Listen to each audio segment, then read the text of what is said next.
মেহমানকে মূল্যবান বক্তব্য নিয়ে আসার জন্য শুভেচ্ছা জানানো করছি। ওটা বন্ধ করে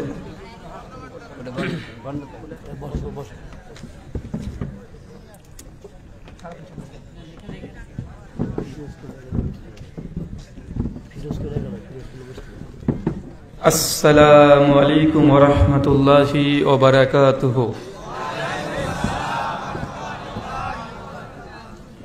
ইন্নাল হামদালিল্লাহি নাহমাদুহু ওয়া নাস্তাঈনুহু ওয়া নাস্তাগফিরুহু ওয়া নাউযু বিল্লাহি মিন শুরুরি আনফুসিনা ওয়া মিন সাইয়্যাতি আমালিনা। من يهده الله فلا مضل له ومن يضلل فلا هادي له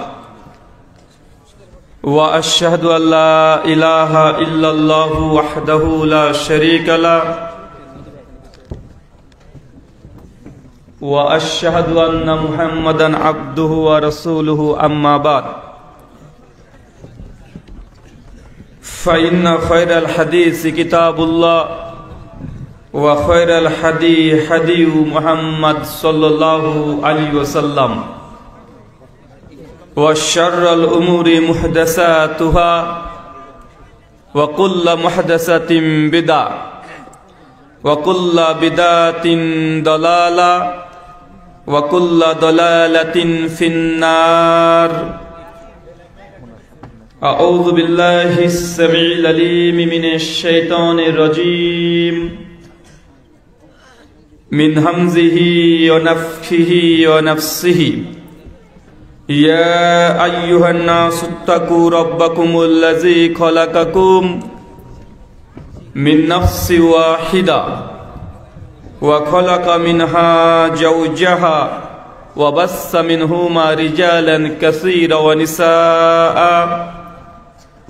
واتقوا الله الذي تساءلون به والأرحام إن الله كان عليكم رقيبا. يا أيها الذين آمنوا اتقوا الله حق تقاته ولا تموتن إلا وأنتم مسلمون. يا أيها الذين آمنوا اتقوا الله وقولوا قولا سديدا يصلح لكم أعمالكم يغفر لكم ذنوبكم ومن يطع الله ورسوله فقد فاز فوزا عظيما. قال رب اشرح لي صدري ويسر لي أمري واحلل عقدة من لساني يفقهوا قولي ربي زدني علما ওয়াজিদনি ফাহমা। সমস্ত প্রশংসা সেই মহান সত্তা আল্লাহ সুবহানাহু ওয়া তাআলার জন্য, যিনি আমাদের সৃষ্টি করেছেন। শুধু সৃষ্টি করেননি, এই পৃথিবীতে সহস্র কোটি মাখলুকাত সৃষ্টি করার পরেও যিনি আমাদের এই মানব জাতিকে সর্বশ্রেষ্ঠ জাতি, সর্বশ্রেষ্ঠ মাখলুকাত এবং সর্বশ্রেষ্ঠ নবী মুহাম্মদে আরবি সাল্লাল্লাহু আলাইহি ওয়াসাল্লামের উম্মত হিসেবে প্রেরণ করেছেন, সেই মহান সত্তা আল্লাহ সুবহানাহু ওয়া তাআলার সংক্ষিপ্ত শুকরিয়া সুজুদ আদায় করি। তার নিজের শেখানো ভাষা দিয়ে সকলে এক বাক্যে পড়ি আলহামদুলিল্লাহ। মহান সত্তা আল্লাহ সুবহানাহু ওয়া তাআলার কাছে দোয়া, এই প্রার্থনা, আল্লাহ সুবহানাহু ওয়া তাআলা, আমরা মানুষ, আমরা কম বেশি ছোট বড় ভুল ত্রুটি বিচ্যুতি গুনাহ পাপ অন্যায় করে থাকি। আজকের এই আলোচনা সভার ওসিলায় তুমি আমাদের পেছনের ছোট ছোট গুনাহগুলোকে ক্ষমা করে দাও। সকলে পড়ি আমিন। কৃষ্ণপুর মুসলিমা জান্নাত মহিলা হাফেজে মাদ্রাসার উন্নতি কল্প এবং পরিচালনায় আজ প্রথম বার্ষিকী আজিমুশ শান ইসলামী আলোচনা সভা, তারিখ 25শে নভেম্বর 2024 সোমবার। আজকের এই আলোচনা সভাটিকে সফল করার জন্য যারা সার্বিক দিক থেকে সাহায্য এবং সহযোগিতা করেছেন, তাদের প্রত্যেকের নাম স্বতন্ত্রভাবে নিয়ে শুকরিয়া আদায় করা সম্ভব নয়। তারপরে সভাপতি, সহসভাপতি, প্রধান অতিথি, বিশেষ অতিথি এবং সম্মানিত অতিথিবৃন্দু যারা এসেছেন এবং দূর দূরান্ত থেকে যেসব দিনী ভাই এবং বোনেরা আলোচনা শ্রবণের উদ্দেশ্যে এসেছেন, তাছাড়া যারা অর্থ, শ্রম, মেধা, দোয়া এবং পরামর্শ দিয়ে এই আলোচনা সভাটিকে সফল করার উদ্দেশ্যে ব্যয় করেছেন, আল্লাহ সুবহানাহু ওয়া তাআলা তুমি তাদের প্রত্যেকের নেক নিয়াত এবং নেক আমলগুলোকে কবুল করে নাও, সকলে পড়ি আমিন। সম্মানিত সুধী, বাদ মাগরিব থেকেই বিভিন্ন আলোচক তারা পবিত্র কোরআনুল কারীম এবং হাদিসে মুবারাকা থেকে অনেক গুরুত্বপূর্ণ আলোচনা আপনাদের সামনে পেশ করেছেন। আজকের এই আলোচনা সভার অন্তিম লগ্নে আপনাদের সামনে উপস্থিত হয়েছি একটি নির্দিষ্ট বিষয় নিয়ে কথা বলার উদ্দেশ্যে। আজকে যে বিষয়ে আলোচনা হবে, আলোচ্য বিষয় ইবাদত করেও জাহান্নামে যাবে যারা। কি বললাম বলেন তো? ইবাদত করেও জাহান্নামে যাবে যারা। আলোচনার বিষয়বস্তু থেকে অন্ততপক্ষে স্পষ্ট হয়ে গেছেন যে আমাদের সমাজে অনেক মানুষ আছে যারা ইবাদত করবে, আমল করবে। আপনি দেখছেন ব্যক্তিটা ইবাদত করছে, আমল করছে, তারপরে মৃত্যুর পর দেখা যাবে সে জান্নাতে যায় নাই, সে জাহান্নামে গিয়েছে। মানে ইবাদত করেও মানুষকে জাহান্নামে যেতে হবে, এটা আপনি নিশ্চিত বিশ্বাস করেন। এটা কষ্টের। একজন মানুষ সালাত আদায় করে না, হজ করে না, দান সদাকা কিছু করে না, সে ব্যক্তি জাহান্নামে যাবে, এটা মেনে নেওয়া যায়। কিন্তু একজন ব্যক্তি ইবাদত করবে, ইবাদত করেও তাকে জাহান্নামে যেতে হবে, এটা অনেক কষ্টের বিষয়। কারণ আমরা অধিকাংশ ক্ষেত্রে যখন ইবাদত বা আমল করি, এগুলো আমাদের আবেগবশত ইবাদত করি, আমরা জানারও চেষ্টা করি না আপনি যে ইবাদত বা আমলটা করছেন এটা কোরআন সুন্নাহর অনুকূলে আছে না নেই। ইবাদত করার পূর্বে কিছু শর্ত আছে, আমরা সেগুলো জানার বা বোঝার আমরা চেষ্টাই করি না। এমন আছে না নাই? কথা বলেন। অনেক মানুষ মনে করে, জাস্ট একটা উদাহরণ দিই, অনেক মানুষ যেগুলোকে মনে করে ইবাদত, কিন্তু প্রকৃতপক্ষে সেগুলো ইবাদত নয়। কয়েকটা উদাহরণ দিয়ে বুঝতে পারবেন, কেউ কষ্ট নেবেন না আমার কথাতে। আপনারা জাস্ট বোঝাতে এসেছি। আমার কথার পেছনে যদি কোরআনুল কারীমের কোনো আয়াত থাকে অথবা হাদিসে মুবারাকা থাকে, তাহলে আপনি যদি মুসলিম হন আপনি মানতে বাধ্য। আর আমার ব্যক্তিগত কোনো কথা, যে কথার পেছনে কোরআনের আয়াত বা হাদিস নেই বা আমি রেফারেন্স দিচ্ছি না, এমনি বকছি, তাহলে আমার কোনো কথার আপনি গ্রহণ করবেন না। এটা আপনাদের কাছে আমারও একান্তই অনুরোধ যে আমার এমন কোনো কথা মানবেন না যার পেছনে কোরআন অথবা হাদিসে মুবারাকা থেকে কোনো তথ্য বা প্রমাণ নেই। আল্লাহ বলছেন পবিত্র কোরআন সূরা জুমার সূরা নম্বর 39 আয়াত নম্বর 17 এবং 18, আল্লাহ বলছেন আল্লাযীনা ইয়াসতামিউনাল কওল ফায়াত্তাবিউনা হাসানা উলাইকা আল্লাযীনা হাদাহুমুল্লাহ ওয়া উলাইকা হুম উলুল আলবাব। বাংলা মানে আল্লাযীনা ইয়াসতামিউনাল কওল, যারা মনোযোগ সহকারে কথা শ্রবণ করে। আল্লাহ কি বলছেন বলেন তো চাচা? যারা মনোযোগ সহকারে কথা শ্রবণ করে, মানে কথা আপনাকে শুনতে হবে। দূর থেকে বসে থাকবেন যে ওরা আলাদা, এরা আহলে হাদিস, আমরা হানাফি, এরা চরমনাই, আমরা জামাত, এরা ইনাদপুরি, আমরা মাঝভান্ডারি, আমি দেওয়ানবাগি, আমি আটরশি, আমি তাবলিগি। এরকম ভাই মানুষ আছে না নাই? কথা বলেন সমাজে আছে। আগে থেকে ভাগ হয়ে যায়, আগে থেকে কথা শুনতে চাই না, আগে থেকে নিজেদের দলটাকে আমরা আলাদা আলাদা করে নিই, মানে কথা শ্রবণ করার চেষ্টা করি না। আল্লাহ কোরআনের সূরা জুমারের 17-18 নম্বর আয়াতে বলছেন আল্লাযীনা ইয়াসতামিউনাল কওল, যারা মনোযোগ সহকারে কথা শ্রবণ করে, মানে আল্লাহ বলছেন আপনাকে কথা শুনতে হবে। কে বলছে এটা গুরুত্বপূর্ণ নয়, বরং কার কথা বলা হচ্ছে এটা হচ্ছে গুরুত্বপূর্ণ। কখনো রাস্তার ফকিরও আপনাকে এমন একটা কথা, একটা উপদেশ দিয়ে দিতে পারে যেটা আপনার জীবনের মোড় পরিবর্তন হয়ে যেতে পারে। পারে কি পারে না? কথা বলেন। তাই কথা কে বললো এটা গুরুত্বপূর্ণ নয়, কার কথা বলা হচ্ছে এটা হচ্ছে গুরুত্বপূর্ণ। তার জন্য আমি আগেই শর্ত নিজের জন্য বেঁধে নিয়েছি যে আমি যদি কোরআন বা হাদিস ব্যতীত কোনো কথা বলি, আমার সেই কথাকে আপনি মুসলিম হিসাবে একদম জাস্ট ইগনোর করে দিবেন, মানবেন না। এটা আপনার প্রতি আমারও দাবি। আল্লাহ বলছেন আল্লাযীনা ইয়াসতামিউনাল কওল, যারা মনোযোগ সহকারে কথা শ্রবণ করে। এক শ্রেণী মানুষ আছে দেখবেন আমাদের মধ্যে ভাগাভাগি করতে চাই, আগে থেকে বলে দেয় যেটা হচ্ছে ওই জামাতের বক্তা, এর কথা শোনা যাবে না। ডাক্তার জাকির নায়েক ও হচ্ছে আহলে হাদিস, ও হচ্ছে ওয়াহাবি। ভাই এমন কথা বলে, কি বলে না? কথা বলেন। মুসলমানরাই বলে যে ডাক্তার জাকির নায়েকের বক্তব্য শোনা যাবে না, শেখ আব্দুর রাজ্জাক বিন ইউসুফ হাফিজাহুল্লাহর বক্তব্য শোনা যাবে না। এরকম মানুষ আছে না নাই? কথা বলেন। আছে। কিন্তু আল্লাহর দাবি যে না, তুমি কথা শ্রবণ করো, শুধু শ্রবণ করলেই হবে না। আল্লাহ এরপরে বলছেন আহাসানা, শোনার পরেও ফায়াত্তাবিউ আহাসানা, দেখো এই কথাগুলোর মধ্যে কোনটা সবচেয়ে ভালো, সেই কথাটার অনুগত্য করো, অনুসরণ করো, ওটাকে গ্রহণ করে নাও। মানে কথা শুনলে সবকিছু মানা যাবে, কথা বলেন না। যেটা আহসান, উত্তম, সেটাকে আপনাকে বাঁচতে হবে, বেছেই আপনি নিজের জীবনে ধারণ করতে হবে, হৃদয়টাকে উন্মুক্ত রাখতে হবে। আপনি যা কোরআনে পাবেন, হাদিসে পাবেন, সেটা গ্রহণ করার মতো হৃদয় যদি না থাকে, তাহলে কোরআনের আয়াতের উপর আপনার আমল হচ্ছে না। যদি করেন তাহলে কি হবে?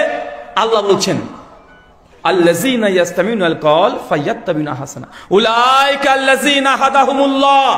আমি আল্লাহ এই কোয়ালিটির মানুষ যারা আছে, যারা শোনে এবং ভালো জিনিসকে গ্রহণ করার মতো হৃদয় আছে, আমি এই শ্রেণীর মানুষকেই মূলত হেদায়েত দান করে থাকি।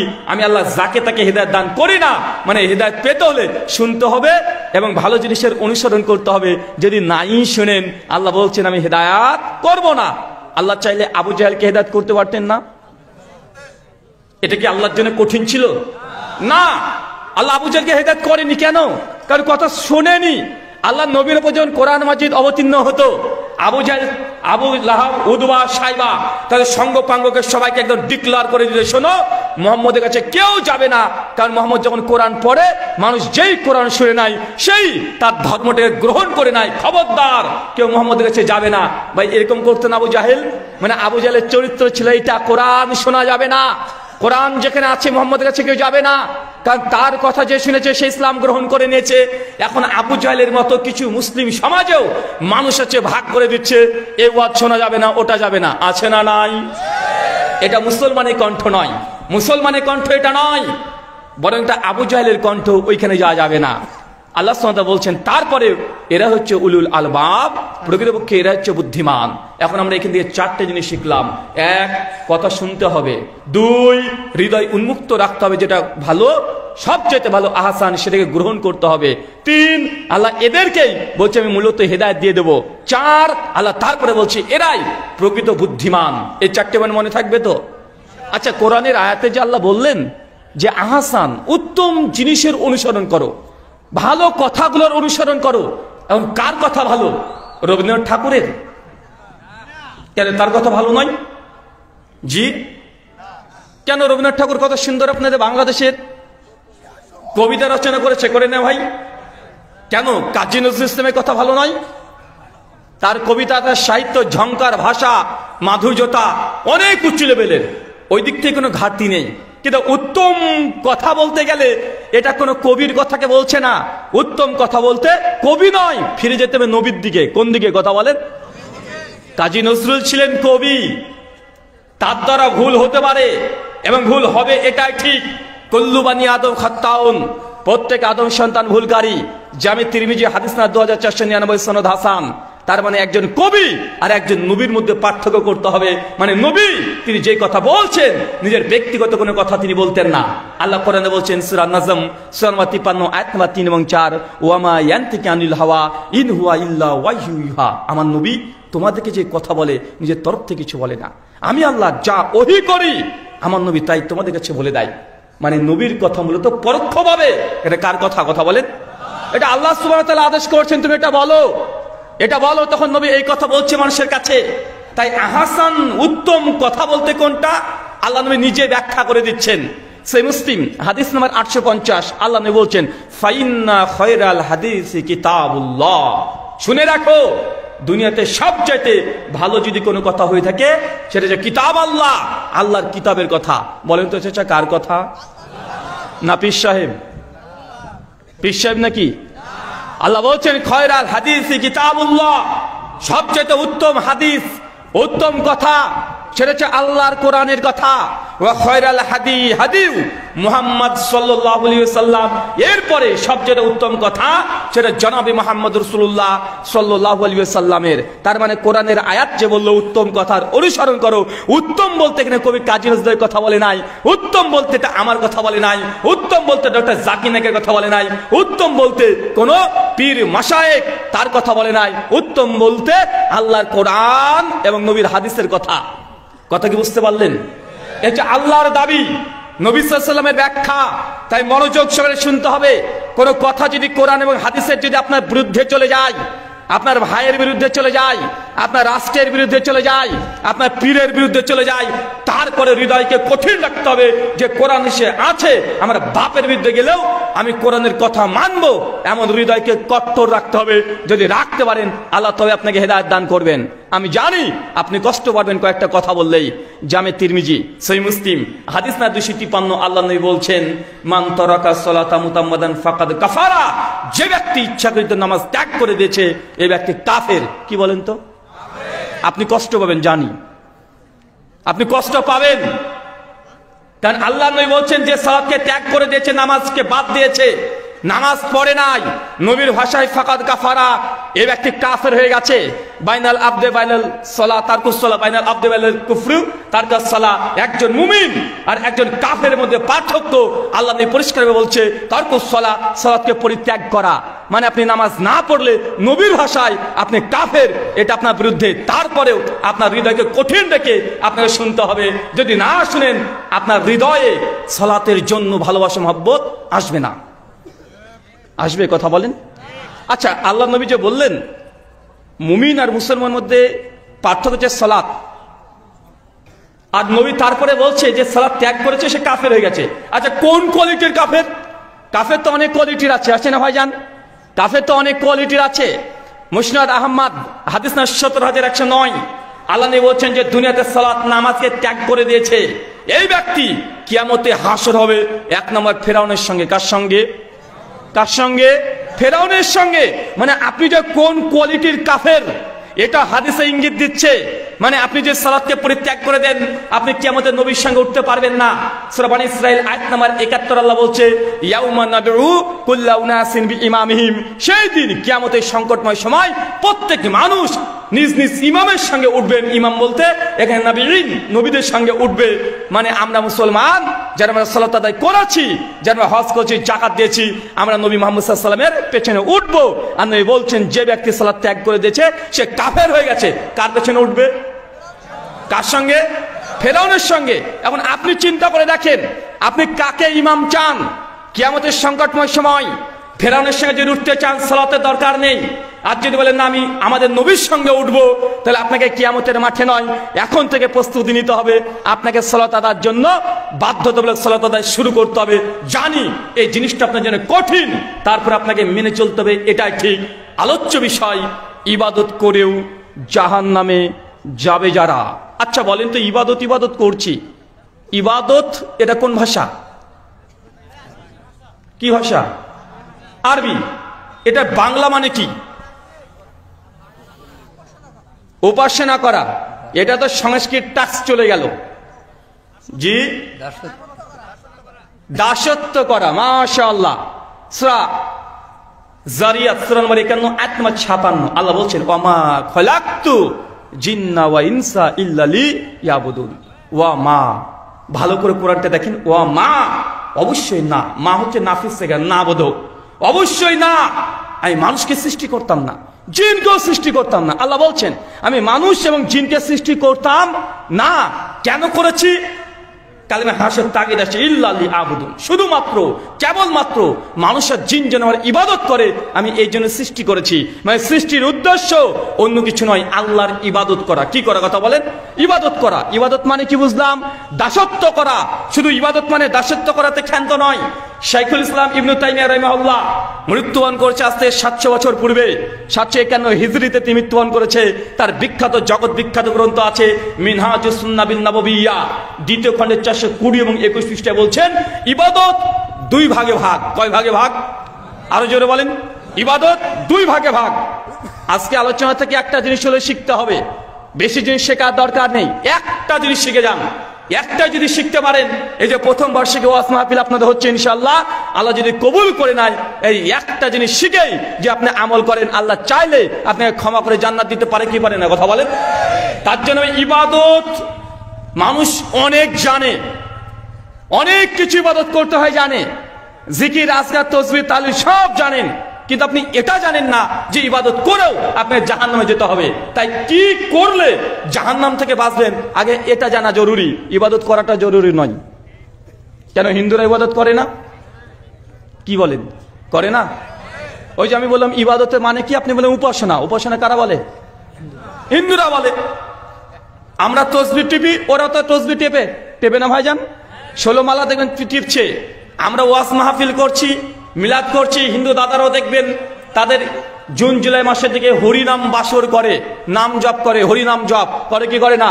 হরে কৃষ্ণা কৃষ্ণা কৃষ্ণ হরে হরে, হরে রাম রাম রাম হরে হরে। দিন রাত 3 দিন 7 দিন তারা তো জিকির করছে, ওটা তো তাদের জিকির করছে না ভাইজান।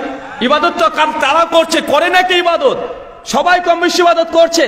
তো ইবাদত করলে যদি মানুষ জান্নাত চলে যেত, এটা খুব ভালো হতো। তার মানে এটা নয়।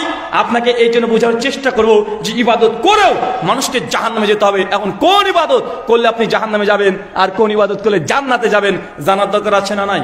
জানার দরকার আছে। তাই এই গুরুত্বপূর্ণ বিষয়। অনেকে মনে করতে পারেন যে ভারত থেকে বক্তা এসেছে, মনে ভারতের হিন্দি সিনেমার গজল বলবে। কারণ বক্তারা তো গজল বলতে এক্সপার্ট, আছে না ভাইজান?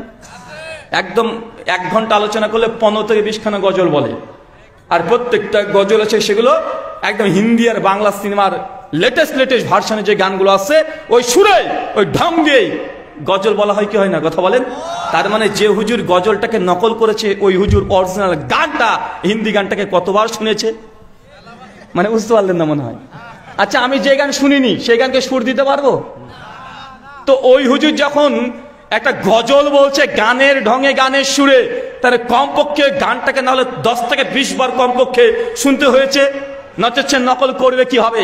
কোথায় কোন ভাস? মানে হুজুর কতক্ষণ ধরে যে শুনেছে, তারপর যে একটা গানকে গজল করেছে, মানে বুঝতে পাচ্ছেন আপনি। আমাকে নতুন করে বোঝানোর প্রয়োজন নেই। তো অনেকে মায়েরা ভাবতে পারে ভারত থেকে বক্তা এসেছে, মনে হয় কঠিন একটা সুর দিবে, কাঁদিয়ে চলে যাবে আর গজল বলে চলে যাবে। আল্লাহি গোটা আলোচনা শেষ হয়ে যাবে, আমি একটাও গজল বলবো না, আমি সুরও দেব না। তাহলে কি করবেন? এই যে কাটা কাটা কথাগুলো বলছি, এই কথাগুলো আমার ওয়াজ, এগুলো আমার লেকচার, এগুলো আমার আলোচনা, এটাই যা বলবেন তাই। মানে আমি সুর দেব না, গজলও বলবো না। অথচ অনেক মানুষ বসে থাকতে পারে কখন হুজুর বক্তব্য শুরু করবে, কারণ মনে করছে সুর না দিলে বক্তব্য হলোই না। ভাই এমন মানুষ আছে না? কথা বলেন। বলে যখন শুরু করবে মাগো এক টান একদম রাজশাহী, মানে যতক্ষণ এই টান না ধরবো ততক্ষণ ভাবছে যে না কি ব্যাপার, বক্তা কথাই কেন বলে, বক্তব্য কেন দেয় না, ওয়াজ কখন হবে? মানে ওয়াজ ওই সুরটাকে মনে করেছে। এটা আমাদের বর্তমানে ওয়াজ মাহফিলের বর্তমানে সামনে থেকে আমরা যা দেখছি তাই। আল্লাহ সুবহানাহু ওয়া তাআলা আমাদেরকে বুঝার তৌফিক দান করো, সকলে পড়ি আমিন। সম্মানিত শুধু ইবাদত করেও জাহান্নামে যাবে যারা। ইবাদত কাকে বলে? শাইখুল ইসলাম ইবনে তাইমিয়া রাহিমাহুল্লাহ বলছেন ইবাদত 2 ভাগে ভাগ। এক, আল্লাহকে খুশি করার জন্য একজন বান্দা আল্লাহ যা আদেশ করেছে, আল্লাহকে খুশি করার জন্য আল্লাহ যা আদেশ করেছে গ্রহণ করে নেওয়া, এটাকে বলা হয় ইবাদত। কি বললাম বলেন তো?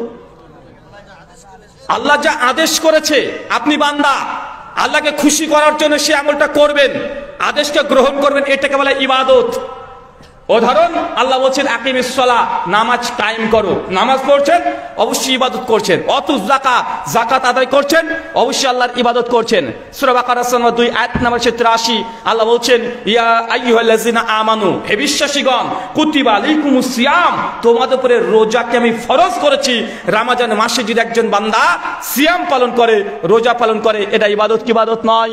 এটা ইবাদত। হজ করছেন, এটা ইবাদত। কিন্তু এগুলো ইবাদতের অর্ধেক রূপ। কি বললাম চেষ্টা বলেন তো? একটু বুঝতে হবে আপনাকে। নামাজ, রোজা, হজ, যাকাত, দান, সাদকা এগুলো ইবাদত। এগুলো বুঝাতে আপনাকে আসি নাই। আপনি এগুলো জানেন যে এগুলো ইবাদত, কিন্তু কোনটা জানেন না। এবার যেটা বলবো সেটা আপনি জানেন না।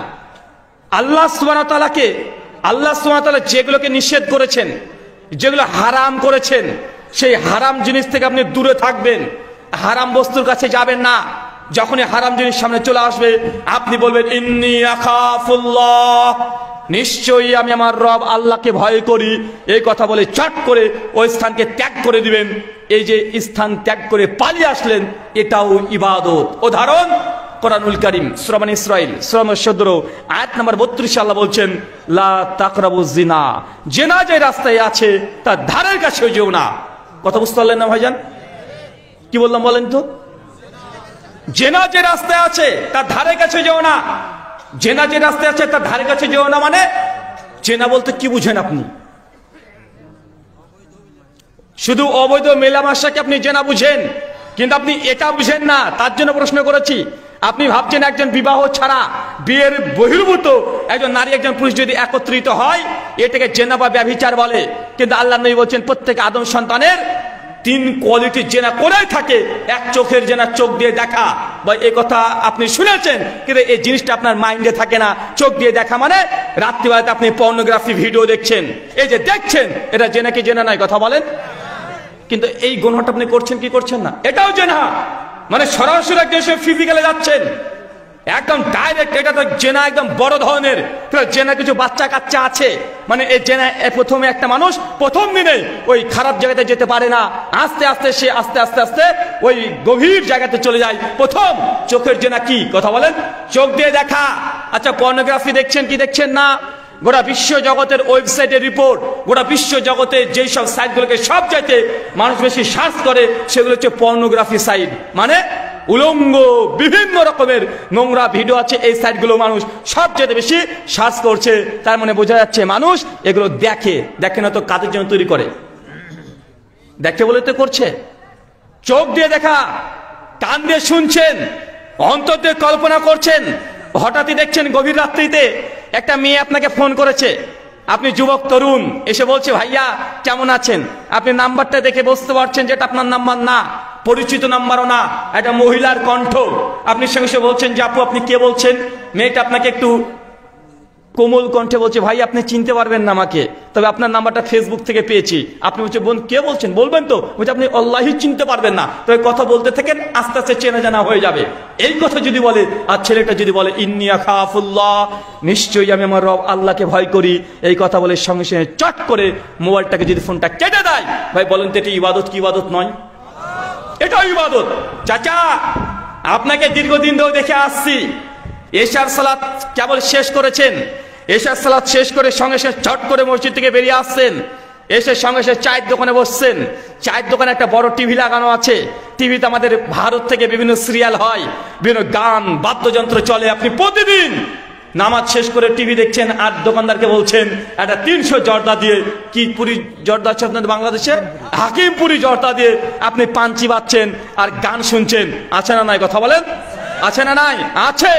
আল্লাহ সুবহানাহু ওয়া তাআলা বলেন পবিত্র কোরআন সূরা মাইদা সূরা নম্বর 5 আয়াত নম্বর 90, ইয়া আইয়ুহাল্লাযিনা আমানু, হে বিশ্বাসীগণ, ইন্নামাল খামরু ওয়াল মাইসির, নিশ্চয়ই মদ এবং জুয়া দুটোই একসঙ্গে হারাম করা হয়েছে।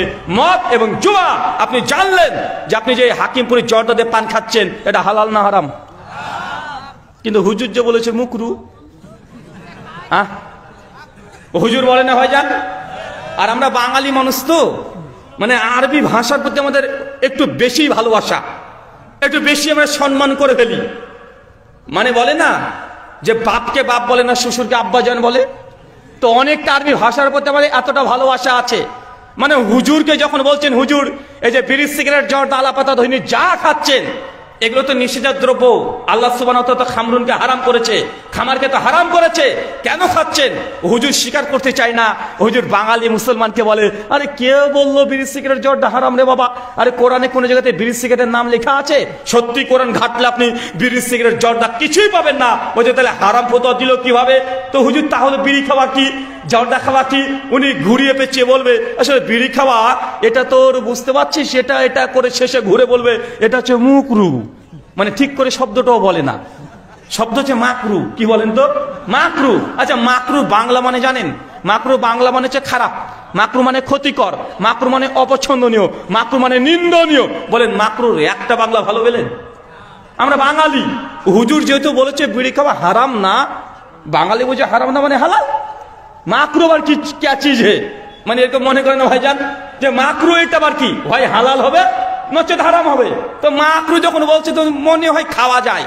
আসলে ফেকার পরিভাষায় মাকরু কাকে বলে চাচা? গুমরটাকে ফাঁস করে দিই, 100-এ 100, 100-তে 100 যেটা পায় সেটাকে বলা হয় হারাম। কিন্তু এই জিনিসটাকে 100-তে 100 দেওয়া যাচ্ছে না। কত পেয়েছে? 100-তে 97 পেয়েছে, 3 পায়নি, মানে 100-এর মধ্যে 97% হারাম। এটাকে বলা হয় আরবিতে মাকরু। এবার কি বুঝতে পারছেন? তো হুজুর কি খায় আপনার? ওই মদের চাইতে 3 ইঞ্চি জিনিস কম খায়। বুঝতে পারলেন না মনে হয়? মানে মদ তো ডাইরেক্ট হারাম, মাকরু কোনটা?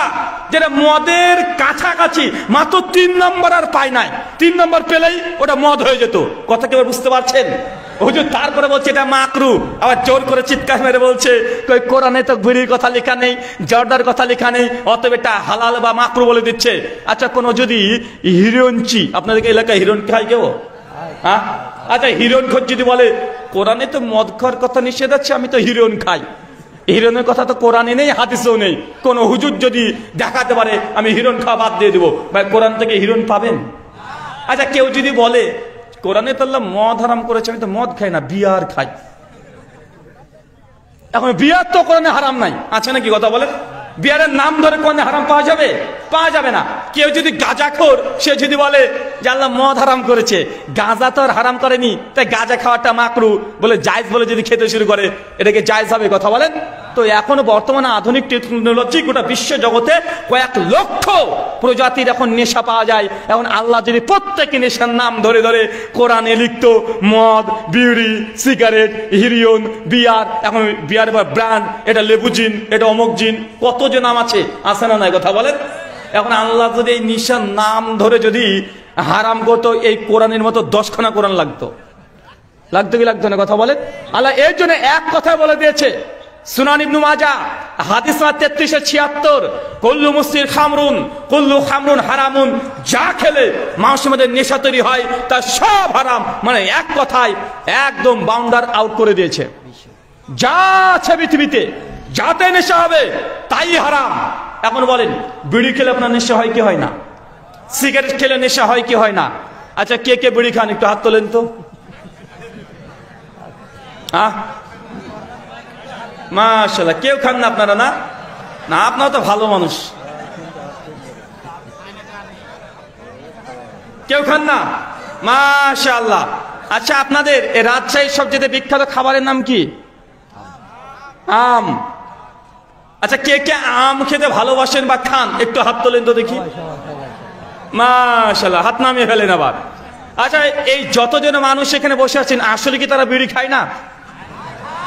আমার বিশ্বাস সিংহভাগ মানুষই বিড়ি খায়, সিগারেট খায়, জর্দা খায়, কোনো না কোনো নেশার সঙ্গে আবদ্ধ আছে। এখন এতগুলো মানুষ যেমন বললাম বিড়ি কে খান, কেউ হাত তোলে না, কিন্তু আম খাওয়ার সময় হাত তুলেছে। এই যে হাত না তোলাটাই সে লজ্জাবোধ করছে, হাত না তোলায় প্রমাণ করে বিড়ি, জর্দা, সিগারেট প্রত্যেকটাই হারাম। আর আপনি যদি মনে করেন না না হুজুর আসলে এগুলো আমার নেশা হয় না, নেশা হয় না, তো তুমি তো এই কথা প্রতিদিনই বলো। ভাইজান সকালবেলায় যদি বিড়িতে একটা টান না মারি না, আমার পেটই ক্লিয়ার হয় না। ভাই এমন মানুষ আছে না নাই যে এই নিচ দিয়ে যদি উপর দিয়ে যে একটা টান না মারা হয় আপনার পায়খানায় ক্লিয়ার হয় না, এ রুগী আছে নাই? এখানে দেখেন, তারপরে আপনার যে নেশা আপনার হয়, এটা তো জ্বলন্ত প্রমাণ। মিথ্যা কথা বলছেন যে বিড়িতে আপনার নেশা নাই। আচ্ছা নেশার অনেকগুলো কোয়ালিটি আছে, তার মধ্যে একটা কোয়ালিটি হচ্ছে এটা, যেটা খেলে পেট ভরে না, না খেলেও ভালো লাগে না, এটাও নেশা। কথা বুঝতে পারলেন না ভাইজান? আচ্ছা বিড়ি, সিগারেট, জর্দাতে পেট ভরে, আবার না খেলে ওই জন্য ভালো লাগে না, মানে ইফতারটা করলেন, যতক্ষণ হুজুরে 350 জর্দা দিয়ে হাকিমপুরি না মারছে ওর জন্য ভালোই লাগবে না, এনার্জি পাবে না, আছে না নাই? কথা বলেন। মানে পারলে ও পানি খেয়ে সঙ্গে সঙ্গে জর্দা দিয়ে পান খেয়ে নেয় একখান আগে। ভাই এমন মানুষ আছে না নাই? আছে। মনে রাখবেন কোন ব্যক্তি যদি ইবাদত করছে, 1000 রাকাত নামাজ পড়েছে, তারপর যদি হারাম খায়, হারাম পান করে, আল্লাহ তার ইবাদত কবুল করবে? কথা বলেন। লা ইয়াদখুলুল জান্নাহ, আল্লাহ বলছে ওই ব্যক্তি জান্নাতে যাবে না। কে? মুদমিনুল খামরুন, যারা নিয়মিত প্রতিদিন নেশার দ্রব্য খাচ্ছে, পান করছে। আচ্ছা পৃথিবীতে কোন মানুষ মদ প্রতিদিন খায়? খায় না, সপ্তাহে 2 দিন, 4 দিন, 5 দিন, 7 দিন। কিন্তু আল্লাহ নবী বললেন প্রতিদিন যারা নিয়মিত নেশাজাত দ্রব্য খাচ্ছে, পান করছে, এরা জান্নাতে যাবে না। কোন নেশা প্রতিদিন করা হয়? কোনটা করা হয়? এটা বিড়ি, সিগারেট, জর্দা। তার মানে বুঝতে হবে এই জিনিস যদি আপনি খান, ছোট্ট 1 টাকা দাম না একটা বিড়ির, আপনি যে আজকে দান করবেন 1000 টাকা, এই দানকে বাদ করে দেওয়ার মতো ক্ষমতা বিড়ির আছে। বুঝতে পারলেন না মনে হয়? আপনি এখনই বিড়ি খাচ্ছেন মাত্র 1 টাকা দামের, 1000 টাকা দান করে দিলেন, আর দান করছেন আর বিড়িও খান, আপনি এটাকে বাদ দেননি এখন পর্যন্ত। বলেন তো আপনার ইবাদত কবুল হবে কি হবে না? ইবাদত কবুল আপনার হবে না।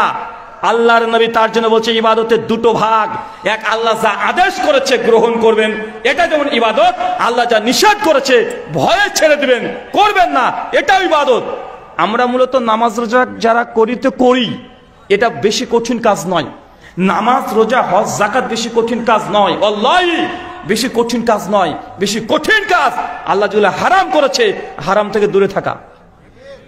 আচ্ছা বলেন, নবী আদমকে আল্লাহ বললেন যাও আদম, গোটা জান্নাত তোমার, তোমরা স্বামী স্ত্রী গোটা জান্নাত এনজয় করো, যা মন যায় খাও পান করো, জান্নাতে কত রকমের ফল কত কি আছে। শুধু আল্লাহ বললেন ওই গাছের কাছে যাবে না, একটা হুকুম করেছে, একটাকে হারাম করেছে, ওই গাছের কাছে যাবে না। হারাম কটা করেছিল? একটা। আচ্ছা বলেন তো কি ঘটেছিল? কি ঘটেছিল? ওই ঘুরে ফিরে যেটা হারাম করেছে আদম সন্তান আদম ওখানে গিয়েছে। তার মানে বোঝাচ্ছে এই ইবাদত করার চাইতে আল্লাহ যা নিষেধ করেছে, হারাম করেছে, হারাম থেকে দূরে থাকা অনেক বড় কঠিন কাজ। কিন্তু আমরা এটাই বুঝতে পারলাম না। আল্লাহ সুবহানাহু ওয়া তাআলা আমাদেরকে হারাম থেকে দূরে থাকার তৌফিক দান করে, সকলে পড়ি আমিন। সম্মানিত শুধু আলোচ্য বিষয়, ইবাদত করেও জাহান্নামে যাবে যারা। কোরআনুল কারীম খুলেন সূরা গাশিয়া সূরা নম্বর 88 আয়াত নম্বর 3 এবং 4 এবং আল্লাহর এই কথাটা শুনেন। আল্লাহ কি বলছেন দেখেন, আমিলাতুন নাসিবা, বলছে এক শ্রেণীর ইবাদত গুজার বান্দা আছে। নবী আপনি দেখবেন দুনিয়াতে এক শ্রেণীর ইবাদত গুজার বান্দা আছে, আমিলাতুন নাসিবা, এরা ইবাদত করে করে ক্লান্ত হয়ে গেছে, ইবাদত করে করে পরিশ্রান্ত হয়ে গেছে, এত ইবাদত করেছে, ইবাদত করে করে ক্লান্ত হয়ে গেছে। আচ্ছা এমন কোন ইবাদত গুজার বান্দাকে দেখেছেন যে ইবাদত করে করে ক্লান্ত হয়ে যাচ্ছে? আল্লাহ তারপরে বলছে তাসলা নারুন হামিয়া, আমি আল্লাহ তারপরেও তাকে ধরে জাহান্নামে নিক্ষেপ করে দেব। ভয় লাগে?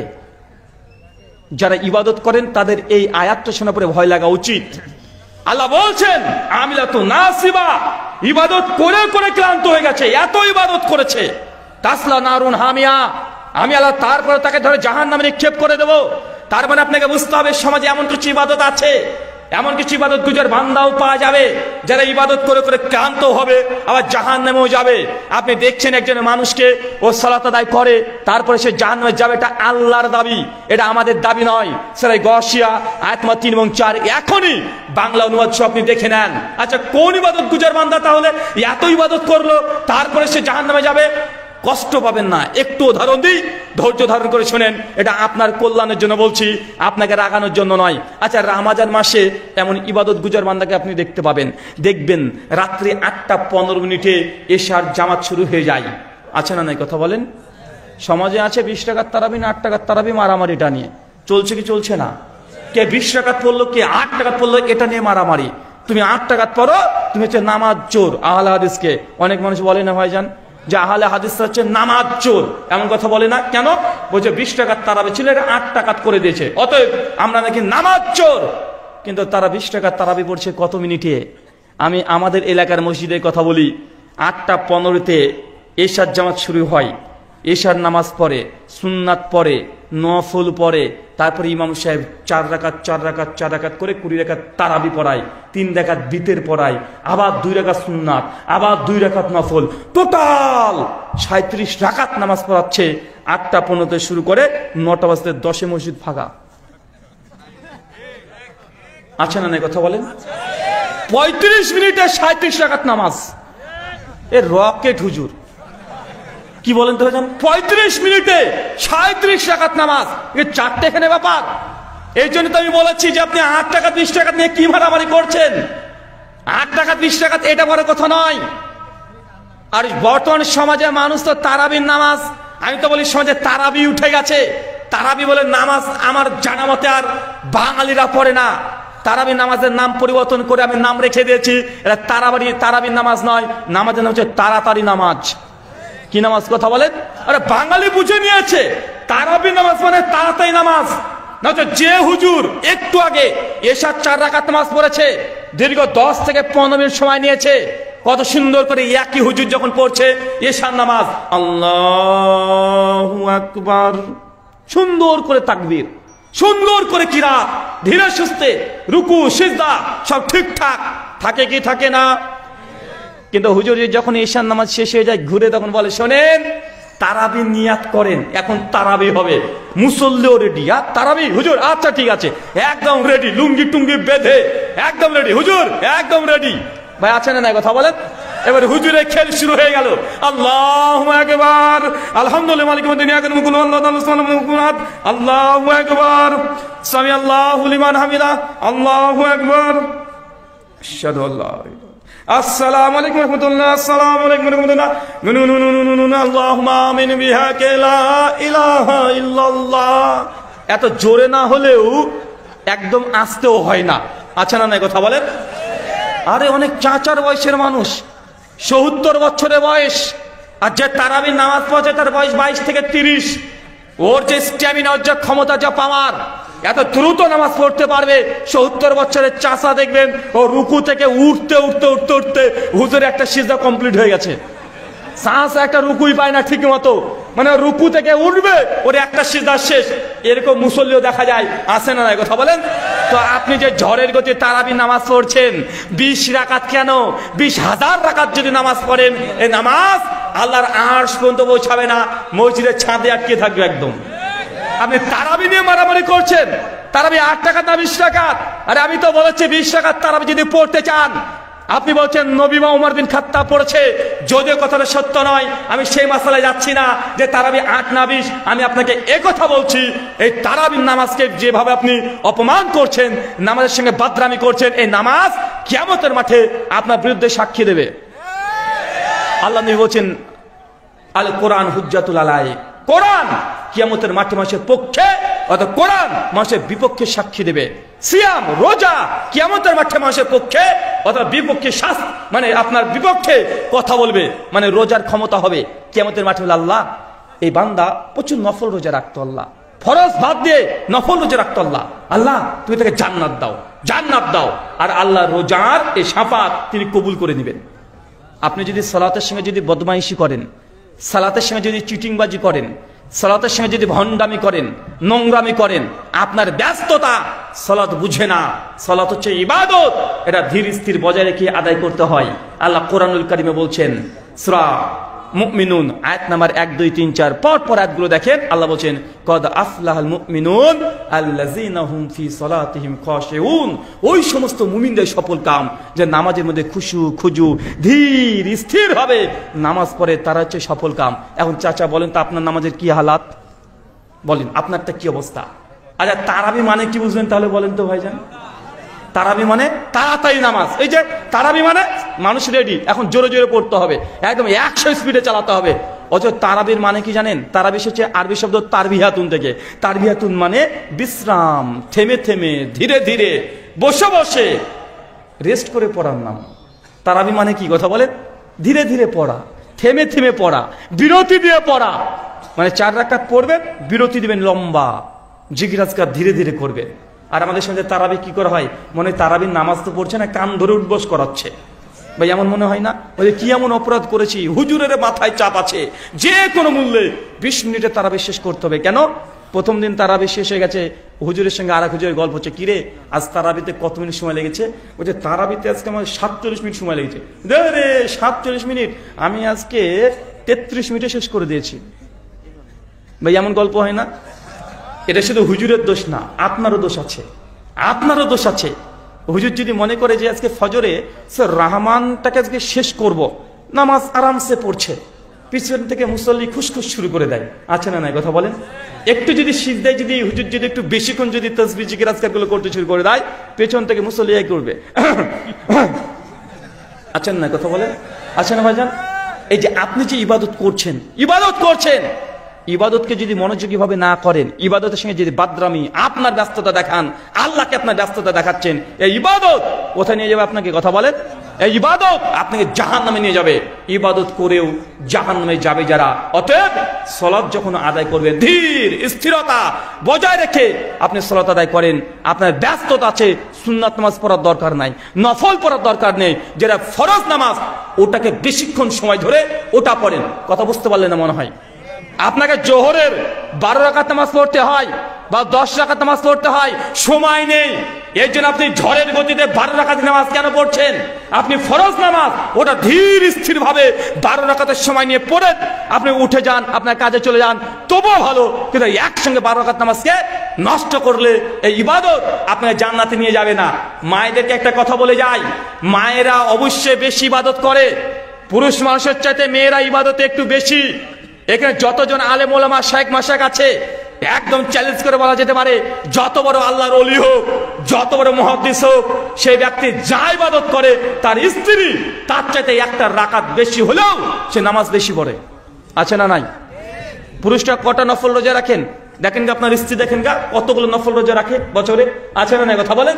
মানে ঠিক করুক ভুল করুক, ইবাদত মেয়েরা কম বেশি, যেসব মহিলারা ইবাদত করে তারা করে, আর যারা খারাপ তো তারা খারাপ, মানে হয় এরা ভালো হয় অথবা খারাপ হয়, মেয়েরা মধ্য অবস্থায় থাকতেই পারে না। কথা বুঝলেন না ভাইজান? ভালো হলে বিশাল ভালো, আর খারাপ হলে মারাত্মক পর্যায়ে খারাপ। মানে মিডিল বলে গিয়ার বলে কিছু নেই, হয় একদম টপ গিয়ার না একবার ব্যাক গিয়ার। মানে বুঝতে পারছেন না? মানে ওরা মিডিল গিয়ারে থাকতে চায় না, যে মেয়েরা ভালো তো ভালোই আর যে খারাপ তো খারাপ। আছে না নাই? কথা বলেন। আল্লাহ সুবহানাহু ওয়া তাআলা তুমি বুঝার তৌফিক দান করো, সকলে পড়ি আমিন।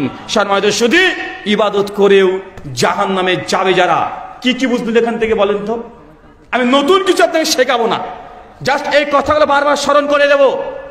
2 রাকাত নামাজ পড়লে 2 রাকাতই পড়েন, নামাজের সঙ্গে বদমাইশি ছেঁচড়ামি করে আপনার নিজের জায়গা থেকে জাহান্নাম বানিয়ে নেবেন না। আল্লাহ সুবহানাহু ওয়া তাআলা বলছেন, সহিহ বুখারীতে আল্লাহ নবী বলছেন, হঠাৎই দেখছি একদিন আমাকে আল্লাহ সুবহানাহু ওয়া তাআলা জান্নাতে নিয়ে চলে গেল। জান্নাত দেখলাম, গোটা জান্নাত চতুর্দিক সুন্দর। এরপরে ফেরেশতা জিবরিল আলাইহিস সালামকে জাহান্নামে নিয়ে গেল। জাহান্নামে যেতে যেতে যেতে দেখছি কিছু মানুষকে আল্লাহ সুবহানাহু ওয়া তাআলা উল্টো করে ঝুলে রেখে দিয়েছে, যারা পাগুলো উপরে মাথাগুলো নিচে। মিশকাত হাদিস 4912 আল্লাহ বলছেন, ওই মানুষটাকে দেখছে তার জিহ্বাগুলোকে আর ঠোঁটগুলোকে আগুনে কাঁচি দিয়ে কেটে দিচ্ছে।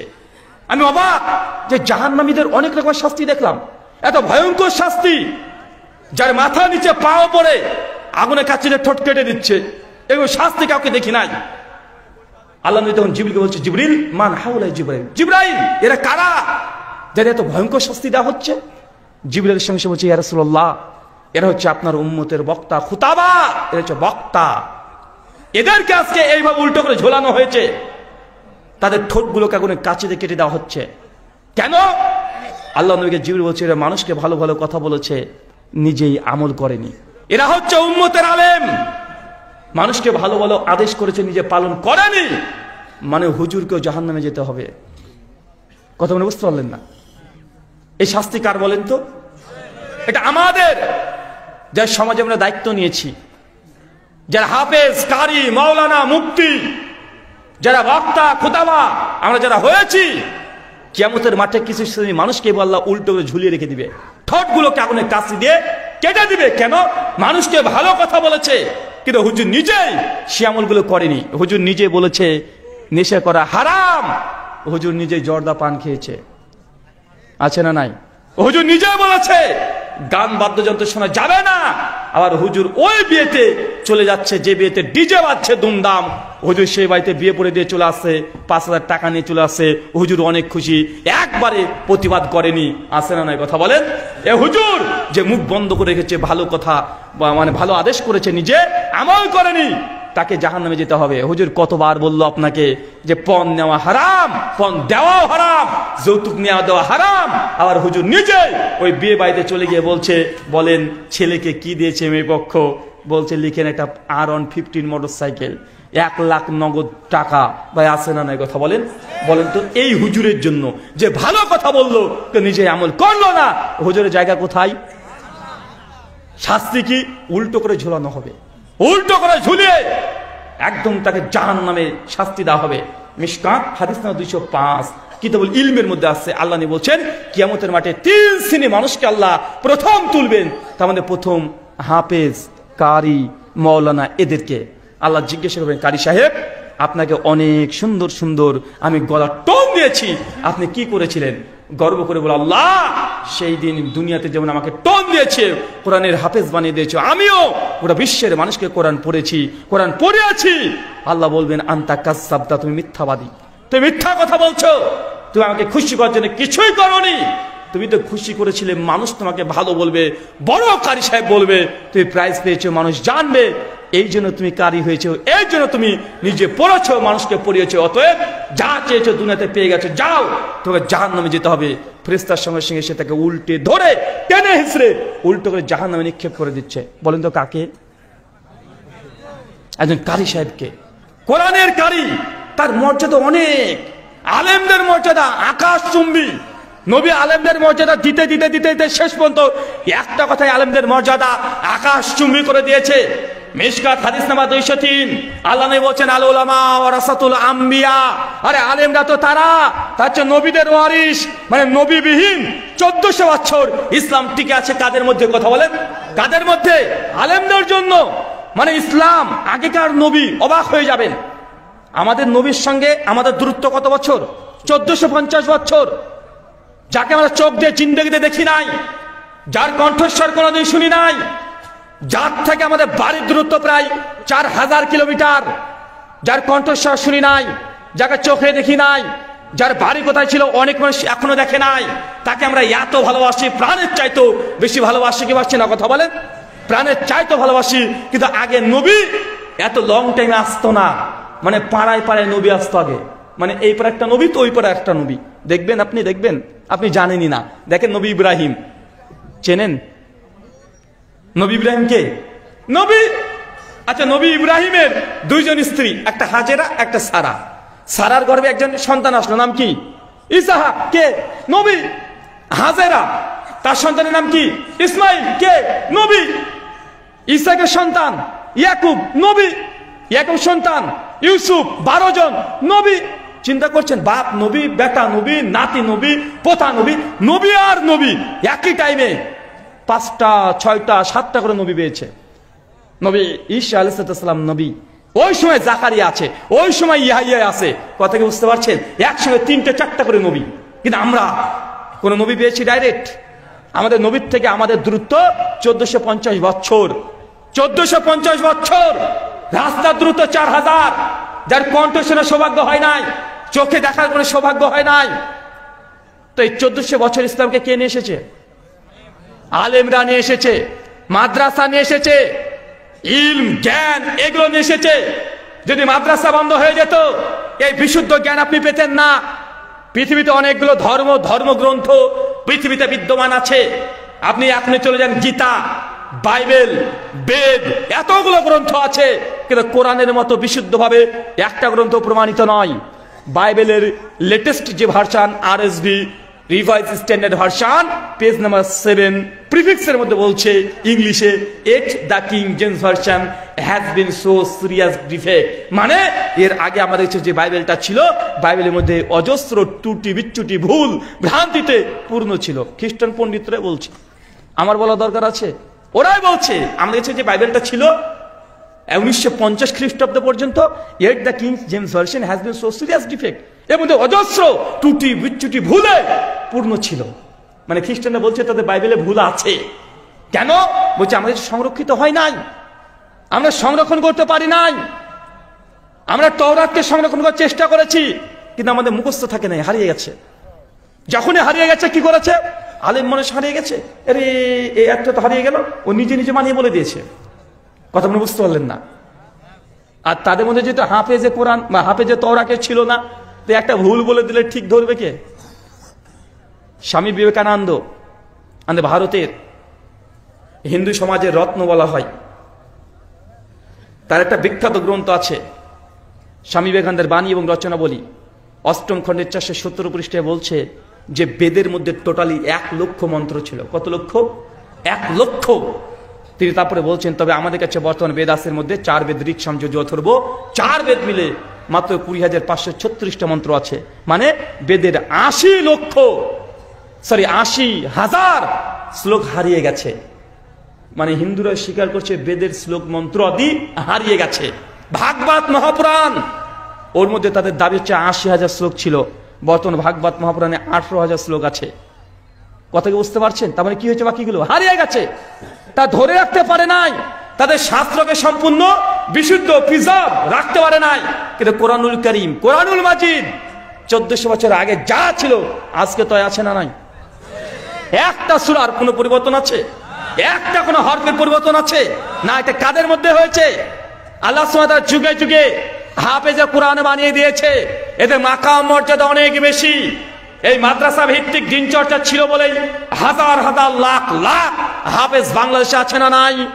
গোটা বিশ্ব জগতে যদি কম্পিটিশন এখনই করা হয়, একজন খ্রিস্টান পাদ্রীকে গোটা বিশ্ব জগতে 220 কোটি খ্রিস্টান আছে, তাদেরকে যদি বলা হয় তোমাদের বাইবেল থেকে গোটা বাইবেল, কে জানে গোটা বিশ্ব জগতে গোটা বাইবেল এ টু জেড সমস্ত মুখস্থ, একটা মানুষও পাবে না চ্যালেঞ্জ, একটা পাবেন না। দেখেন, যারা রবীন্দ্রনাথ প্রেমিক, রবীন্দ্রনাথকে অনেক ভালোবাসে, রবীন্দ্রনাথের ভক্ত, তাকে বলেন রবীন্দ্রনাথের যে কোনো একটা গল্প হুবহু সেম একদম আকারে পরিবর্তন বাদ দিয়ে তুমি বলো তো, ও কারণ 14 গোষ্ঠী পারবে না, পারবে? কথা বলেন। একজন হিন্দু পণ্ডিতকে বলেন যে আপনারা ঋক্সাম যজুর অথর্ব 4টে বেদ আছে, 4 বেদ নয়, যে কোনো একটা বেদ প্রথম থেকে শেষ পর্যন্ত সব মন্ত্র সেম হুবহু বলেন, একজন বলতে পারবে না। কিন্তু আমি এখনই মাদ্রাসা থেকে এখনই 10 বছর ছেলে আপনাকে দাঁড় করে দেব, 10 ঘন্টার মধ্যে গোটা কোরআনের প্রথম থেকে শেষ পর্যন্ত হুবহু বলে দিবে, যাররা পরিমাণে ভুল হবে না। আর যদি ভুল বলেও ফেলে, পাশে একজন হাফেজ সাহেব থাকবে, সে না না না না বলবে কি বলবে না? কথা বলেন।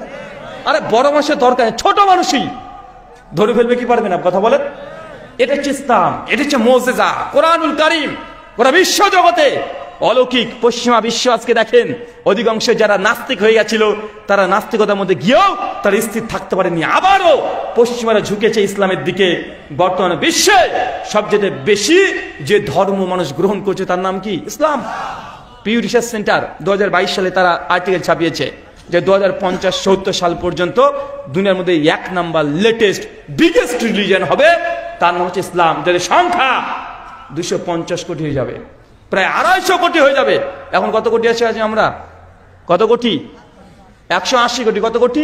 180 কোটি। মাত্র 50 বছর অপেক্ষা করেন, 250 কোটি মুসলিমরা হয়ে যাবে। তারাও জানে, এই জন্য ডক্টর জাকির নায়েকের পৃথিবীর বড় বড় তাবৎ রাষ্ট্র ডক্টর জাকির নায়েকের ভিসাকে বাতিল করে দিয়েছে। করেছে না ভাইজান? আমার ইন্ডিয়াতে, আমাদের ইন্ডিয়াতেও বাতিল করে দিয়েছে, নিজের মাতৃভূমি, তারপর থেকে দেশ থেকে বিতাড়িত করে দিয়েছে। কারণ তারা জানে জাকির নায়েক যেটা 10 বছর যদি এইভাবে যদি আলোচনা করে, হাজার হাজার মানুষ ইসলাম গ্রহণ করবে, গোটা ভারতে 50-50 তারা মুসলিমরা হয়ে যাবে। কিন্তু আমরা বাঙালি মুসলমান, ওই যে নিজের পায়ে নিজে কুড়োল মারি আমরা। জাকির নায়েকের কিছু মাসালা, শুধু জাকির নায়েক বুকের উপরে হাত বেঁধে নামাজ পড়ে, মোদির কোনো সমস্যা নাই, তুই বুকে বাঁধ আর পায়ে নিচে বাঁধ, ওর কোনো সমস্যা নেই। আছে? কথা বলেন। আছে, কোনো সমস্যা নাই। কিন্তু কিছু মানুষ দেখে নিল হুজুরেরা যে বুকের উপরে হাত বাঁধে, তার মানে ওয়াহাবি আহলে হাদিস। এখন ডাক্তার জাকির নায়েকের পিছনে লেগে গেল কুত্তার মতো। ছিল কি ছিল না? কথা বলে। ছিল কি ছিল না? কিছু পায় না। জাকির নায়েকের ভুল। শেষে বলছে তাই কেন পড়ে? কারা বলেছে কথা? কথা বলেন। ডক্টর জাকির নায়েকের টাই নিয়ে তাদের সমস্যা হয়ে গেল। কোরআন হাদিস থেকে ভুল ধরতে পারলো না, লাস্টে বলছে যে টাই কেন ডক্টর জাকির নায়েক পড়ে? ডক্টর জাকির নায়েক ইহুদির দালাল, খ্রিস্টানের দালাল, মুসলমানরাই বলেছে। মানে মানুষ কি গাঁজা খেলে কি এত কম দামের গাঁজা খেতে হয়? যে লোকটা গোটা বিশ্বে খ্রিস্টানদের সঙ্গে ডিবেট করে, বিতর্ক করে লাখ লাখ কোটি কোটি খ্রিস্টানের মুখ বন্ধ করে দিয়েছে, ওকে বলছে খ্রিস্টানের দালাল। এটা কোন পাগলে বিশ্বাস করবে বলেন তো ভাইজান? কে বিশ্বাস করবে? তারপরেও আমাদের সমাজের হুজুররাই ডক্টর জাকির নায়েকের বিরুদ্ধে যা করেছে, অত বিরোধিতা মোদিজিও করেনি, অত বিরোধিতা মোদিজিও করেনি। এটা আপনি বিশ্বাস করেন? অত করতে পারেনি। কারণ উনি তো ভাবতেন যে মুসলমান গোটা বিশ্বে 180 কোটি আছে, ভারতেও 35 কোটি মুসলমান আছে, এই লোকটার প্রেমিক ভালোবাসার লোক মনে গোটা বিশ্বের মুসলমানরাই আছে। ডক্টর জাকির নায়েককে মানে গোটা বিশ্বের মানুষই সাপোর্ট করে। এত বড় ব্যক্তি, ওরা ভয় ডক্টর জাকির নায়েককে কিচ্ছু বলেনি 2008 পর্যন্ত। কিন্তু যখন ডক্টর জাকির নায়েকের বিরুদ্ধে প্রথমে মুসলমানরা ফতোয়া দিয়েছে, ডক্টর জাকির নায়েক কি হাকিকাত বলে একটা 2 খণ্ডের বই, প্রায় 2000 পৃষ্ঠার বই যখন ভারতে যখন ছাপিয়েছে, ডক্টর জাকির নায়েক কি হাকিকাত উর্দুতে বই ছাপিয়েছে, তারপর তাদের হাতে চলে গেছে যে ডক্টর জাকির নায়েককে মুসলমানরাই ফতোয়া দিয়েছে গুমরাহ, কাফের। তখন বলছে আরে সর্বনাশ, ডক্টর জাকির নায়েককে তো মুসলমানরা কাফের মনে করে, মানে তার সাপোর্টে মুসলমানরা অর্ধেক আছে। কথা বুঝতে পারলেন না মনে হয়? শিয়া মুসলমান ডক্টর জাকির নায়েককে পরিষ্কার কাফের ফতোয়া দিয়ে দিল 2008-এর পরে 11-তে। সুন্নি, সুন্নি মানে বুঝবেন না, মানে জিলাপি, জিলাপি বুঝেন না ভাইজান? বাপ মরে গেলে জিলাপি কারাকারি করে কিছু মুসলমান আছে না? মনে বুঝতে পারছেন না? মনে বাপ মারা গেছে মিলাদ দিবে, লাস্টে জিলাপি মারামারি করবে হুজুরে, একদম বুঝে নিয়েছে। মানে এরকম মুসলমান আছে না? ওরা পরিষ্কার হয়ে হচ্ছে ডক্টর জাকির নায়েক কাফের। তখন তারা গবেষণা লাগবে, দেখো তো ডক্টর জাকির নায়েক এর পক্ষে কত % মুসলিম আছে। তো তদন্ত করে দেখছে যে ভারতবর্ষের শিয়ারা ডক্টর জাকির নায়েকের বিরুদ্ধে, সুন্নি হানাফি ডক্টর জাকির নায়েকের বিরুদ্ধে, দেওবন্দি হানাফি ডক্টর জাকির নায়েকের বিরুদ্ধে। পক্ষে কে আছে? আহলে হাদিস। গুনিয়ে মানে দেখাই যায় না, দূরবীন দিয়ে দেখতে হবে। এখন ওরা বুঝে নিয়েছে প্রায় 35 কোটি মুসলমানের মধ্যে 5 কোটি মুসলমান ডক্টর জাকির নায়েকের সঙ্গে মিল আছে, মানে ভালোবাসে, সমর্থন করবে। 30 কোটি ডক্টর জাকির নায়েকের বিরুদ্ধে। সঙ্গে সঙ্গে মিডিয়া পাল্টে গিয়ে ডক্টর জাকির নায়েকের বিরুদ্ধে 36 খান ইন্ডিয়ান নিউজ চ্যানেল পরপর মিথ্যাচার করে ডক্টর জাকির নায়েককে দেশ থেকে বাইরে পাঠাতে বাধ্য করেছে। এটা কার, কে বলেছে বলেন তো? মানে কে করেছে এটা? এটা মুসলমানরা নিজের মধ্যে মতভেদ করার কারণে। আজকে যদি পিস টিভি যদি বাংলাদেশে থাকতো, মাত্র 5 বছর পিস টিভিটা বাংলাদেশে ছিল না ভাইজান? 11 থেকে 16 পর্যন্ত 4 থেকে 5 বছর পুরো বাংলাদেশের মানুষের মধ্যে একটা ইসলাম নিয়ে একটা অহংকার, গর্ব, একটা সুন্দর পরিস্থিতি ছিল না ভাইজান? সত্যি করে বলে হয়েছিল না? হয়েছে। আজকে 10 বছর হয়ে গেল পিস টিভি বন্ধ ডক্টর জাকির নায়েকের। প্রায় 3 মাস 4 মাস হয়ে যাচ্ছে আপনাদের বাংলাদেশ আবার স্বাধীন হয়েছে। কেন এখন পর্যন্ত বাংলার মুসলিমরা কেন এ প্রতিবাদ করছে না যে পিস টিভি অচিরেই অনতিবিলম্বে আবার বাংলা ভাষাতে চালু করা হোক? এই দাবি কেন তুলছেন না আপনারা? এ তোলার দরকার। 5 বছর যদি গোটা বাংলাদেশের মানুষের মনের মধ্যে ইসলামী মনোভাব যদি জাগ্রত হয়,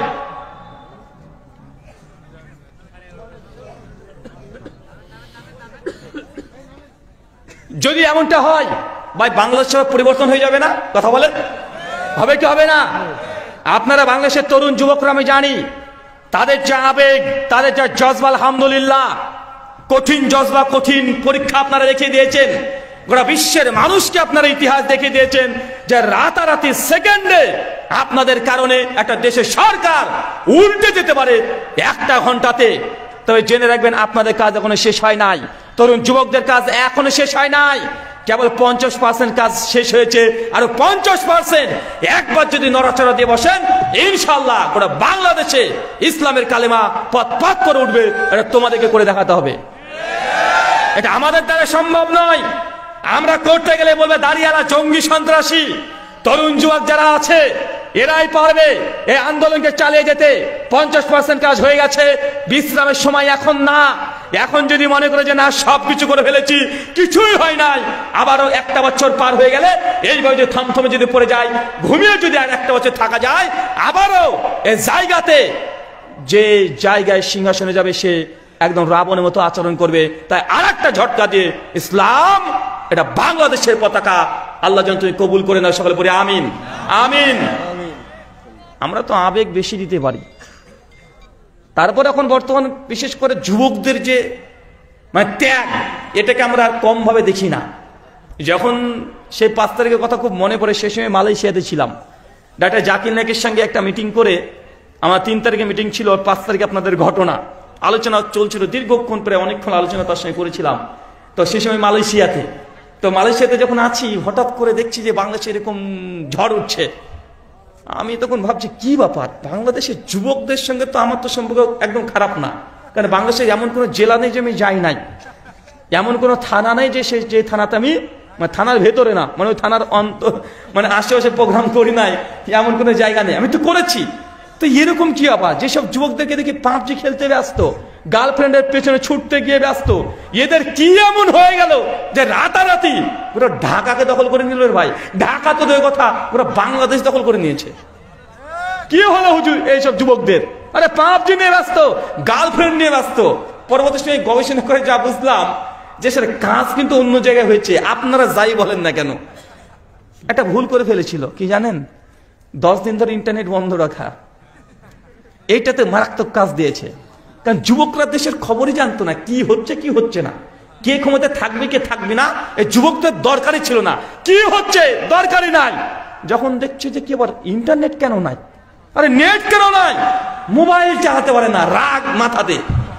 আরে গার্লফ্রেন্ডের সঙ্গে এক সপ্তাহ যোগাযোগ নাই, ভাই এরকম হয়েছে না ভাইজান? আরে যখন দেখছে আরে গার্লফ্রেন্ডের সঙ্গে আমার ফোনে কথা হয় না, ভিডিও কলে 10 দিন দেখতে পাই নাই, প্রবাস থেকে মানুষ যোগাযোগ করতে পারছে না, এক পাশে মানুষ আর এক পাশে মানুষের সঙ্গে যোগাযোগ করতে পারছে না, আর যারা পাবজি খেলে ওরা পাবজি খেলতে পারছে না, মানে নেশা উঠে গেছে, মোবাইল টিপার পাচ্ছে না, এর রাগে চল ঢাকায় চল, দেখছি তোকে ছেড়বো। আরে তুই ক্ষমতা থাকবি থাক, তুই গরু চুরি করবি না কি করবে তোর বাবার, আমার নেট কেন তুই বন্ধ করবি? এর রাগ আর কন্ট্রোল করতে পারেনি, সব চল আজ আমি মরবো, নাহলে পরে এসে আবার পাবজি খেলবো। মানে এরকমই বেশি ছিল না ভাইজান? ভাই এটা মিথ্যা কথা নয়, এটা এই টেকনোলজির যুগে এই ভুল কেউ করে? কেউ নেট বন্ধ করে বলেন? 1 ঘন্টা যদি নেট না থাকে মানুষ পাগল হয়ে যায়। আরে বাড়ির 6 বছরের বাচ্চা, 3 বছরের বাচ্চা, ও দুধ খেতে যায় না মোবাইল না পেলে, রাত্রে তো ঘুম আসবে না 15 মিনিট মোবাইল না টিপলে, তো মানুষের ঘুম নষ্ট করে দিয়েছে, খাওয়া নষ্ট করে দিয়েছে, গার্লফ্রেন্ডের সঙ্গে কথা বলতে পারে না, ও মেসেজ করতে পারছে না, পাবজি খেলতে পারছে না, কিচ্ছু করতে পারছে না, ওকে এক কোণাতে ঠেচে ধরেছে। এখন সোশ্যাল মিডিয়া না হলে মানুষ মনে করবে আমি জেলখানাতে আছি, বা মনে করে কি করে না কথা বলে। তো এই দেখেন করোনা ভাইরাস গেল, মানুষ এতটা বিরক্ত হয়নি কেন বলেন তো? হাতে মোবাইল ছিল, কি ছিল? মোবাইল ছিল, টাইম পাস হয়ে গেছে। কিন্তু নেটটাকে বন্ধ করে কেউ ভুল করে? ইতিহাসে মানে এরকম ভুল যেন দ্বিতীয় কেউ আর না করে। যাই করেন তাই করেন, এই ভুলটা আর করবেন না। করলে যা যুবক আছে, যুবক থেকে ছোট থেকে বড় সব, ছোট ছেলেরা দেখবে এই ভাত দেখাচ্ছে খেতে বলছে মা খাচ্ছে না, মোবাইল ছাড়া খাবো না, এই নেট বন্ধ, নেট কে বন্ধ করলো? তো ও বন্ধ করেছে, তো ও গাল দিয়ে উঠবে আমার নেট বন্ধ করলি কেন? ভাই করবে কি করবে না কথা বলেন? আল্লাহ সুবহানাহু ওয়া তাআলা মুসলিম উম্মাহকে তুমি আবারও 50% থেকে 100% ইসলামের দিকে আসা তৌফিক দান করে, সকলে বলি আমিন। এটা হচ্ছে আপনাদের প্রথম বার্ষিক ইসলামী আলোচনা সভা, তাই না ভাইজান? কমিটি অনেক খরচ করে ফেলেছে, আমি জিন্দেগিতে টাকা পয়সা তুলি নাই, আমি জানিও না। আমাকে বলছে যে ভাইজান মানুষ যেন কিছু দেয়, তার জন্য আপনাদের কাছে ছেলেরা যাবে। কই ছেলেরা আছে না? এই তাতে যাও তো ভাই, পকেটে যা আছে একদিনকার ইনকাম দিয়ে দেন, আল্লাহর রাস্তে দিতে পারবো তো ইনশাল্লাহ? জান দিব, মাল দেব না, হ্যাঁ জান দিয়ে দেবো, কিন্তু টাকা দেবে একদিনকার হালাল ইনকাম। যদি 100 টাকা হয় 100 টাকা দিয়ে দেন, আল্লাহকে বলতে আল্লাহ আমি দাওয়াতি কাজে 100 টাকা দান করেছি। আচ্ছা কে কে হালাল টাকা ইনকাম করেন একটু হাত তোলেন তো, হালাল টাকা কে কে আছেন? মাশাআল্লাহ অনেকে তো আছেন, নামিয়ে ফেলেন। আচ্ছা যারা হালাল ইনকাম করেন তারাই দেন। আপনারা কারা কারা চাচ্ছেন যে আগামী বছর শেখ আব্দুর রাজ্জাক বিন ইউসুফ এই মঞ্চে আবার আসুক? কে কে চান? চান না ভাইজান? আল্লাহ কবুল করুক, আমিন। আর তো আপনাদেরকে সহযোগিতা করতে হবে। একটা মাদ্রাসা এরা উদ্যোগ নিয়েছে, এত লম্বা খরচ, আপনারা যদি সবাই সহযোগিতা করেন, সামনে বছর ইনশাআল্লাহ একসঙ্গে 3-4 জন আলেম এক স্টেজে এসে আলোচনা করবে, আলহামদুলিল্লাহ দিন প্রচার হবে। আপনারা সহযোগিতা করেন। কিন্তু এই মাদ্রাসা যদি লস খেয়ে যায়, আগামী বছর নিয়ে আসা সাহস করবে? কথা বলেন, সাহস করবে? করবে না। তাই যাদের আছে, যা আছে হালাল উপার্জন ইনশাআল্লাহ দিয়ে দেন। আল্লাহ সুবহানাহু ওয়া তাআলা তুই বোঝার তৌফিক দান করো, সকলে বলি আমিন। জি কই ভাই প্রশ্ন উত্তর আছে? আপনারা মানুষের যে টাকা চাইলে বিপদ, টাকা চাইলে উঠে চলে যায়। আমি ভাই ও টাকা নিতে পারিও না, আমি চাইতেও পারি না। ওই যে অনেক বক্তা আছে তারা বক্তব্য দেয় যে নামে 100 টাকা দান করিল নামে শরীফুল, আল্লাহ তুমি তাকে জান্নাতিতে করিয়ে নো তো ভুল। মানে বক্তাকে একদম ব্যাট দিয়ে 6 মারার দরকার। বলছে 100 টাকা দান করিল নামে শরীফুল, আল্লাহ তুমি জান্নাতিতে করিও না তো ভুল। বেটা আল্লাহ ভুল করে? ওই বক্তাকে তওবা করতে হবে। কি করতে হবে? আল্লাহ সিফাতের সঙ্গে শিরিক করেছে। কি করেছে? আল্লাহ সিফাত, আল্লাহর বৈশিষ্ট্য বরত্বকে ও নিচে নামিয়েছে। আর 100 টাকা যে দান করেছে, ওই 100 টাকা দান করকে ও জান্নাতের দরজা ভেঙে লাথি মেরে মনে জান্নাতে ঢুকে দিবে। ভাই এমন আছে না নাই? কথা বলেন, এটা বাড়াবাড়ি। ওইভাবে নয়, হালাল ইনকাম যা আছে যত সমানো, 1 টাকা থাকলে 1 টাকা দিয়ে দেন। আল্লাহ যদি কবুল করে না ইনশাআল্লাহ এই টাকাটা অনেক বড় হয়ে যাবে ইনশাআল্লাহ। কি প্রশ্ন উত্তর? কই আছে আছে প্রশ্ন তো কোথায়? কই প্রশ্ন উত্তর দেন, প্রশ্ন দেন। মাইক্রোফোন নাই বা লিখিত প্রশ্ন আছে কি আপনাদের কাছে? দেন দেন, বলেন। অথবা কি বললো? জমি পট, এই যে পট কি? পট অর্থ আপনার ও আচ্ছা আচ্ছা, জমি বন্ধক নেওয়া হালাল না হারাম? ভাই এটা এক কথা তো দেওয়া যাবে না। জমি বন্ধক কিভাবে নিচ্ছেন, শর্ত কি, এক একটা জায়গাতে এক এক রকমের শর্ত কন্ডিশন দেওয়া হয়। তাই কি শর্ত আপনি নিচ্ছেন বা দিচ্ছেন এটা আগে আমাকে জানতে হবে। আগে কথা বুঝতে পারলেন? কোন শর্ত নিচ্ছেন বা দিচ্ছেন, তারপরে উত্তর দিতে পারবো, নচেত পারবো না।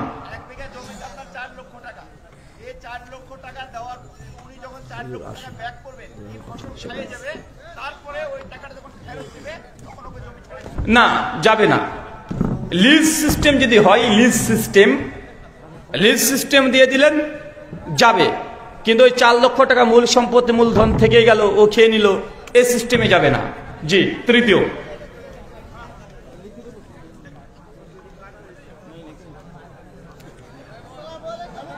ওয়ালাইকুম আসসালাম।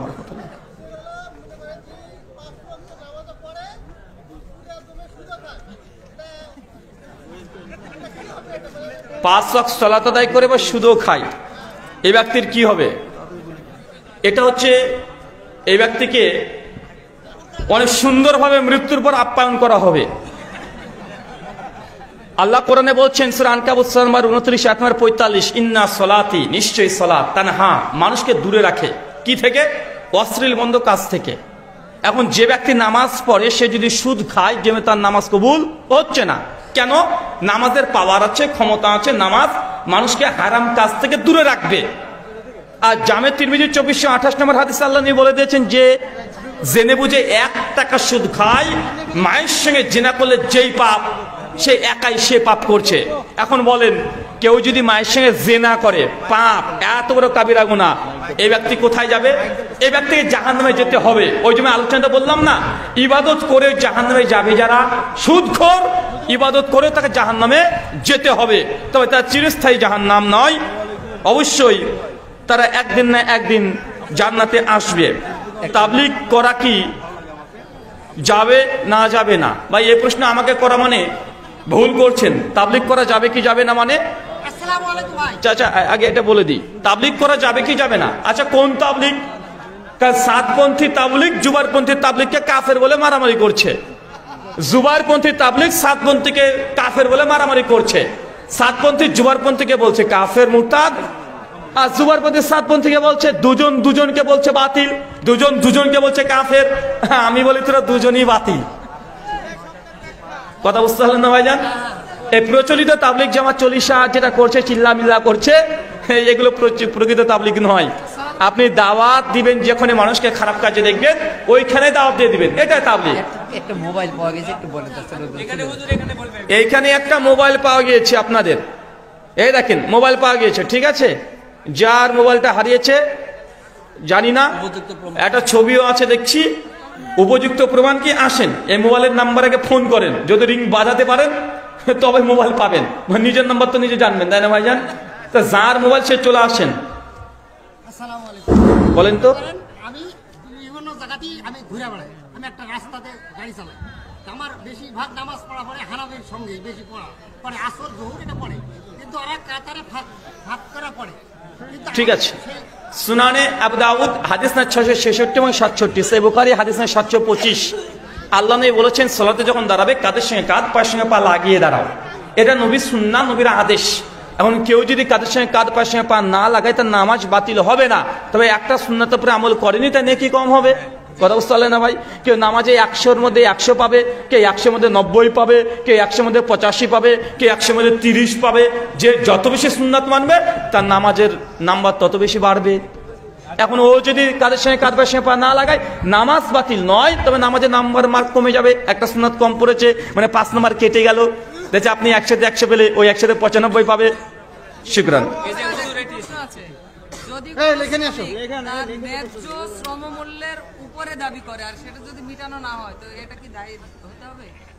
বিজনেসের শর্ত হচ্ছে এটা প্রচলিত বাজার মার্কেট যা সেটা আপনি নিতে পারবেন।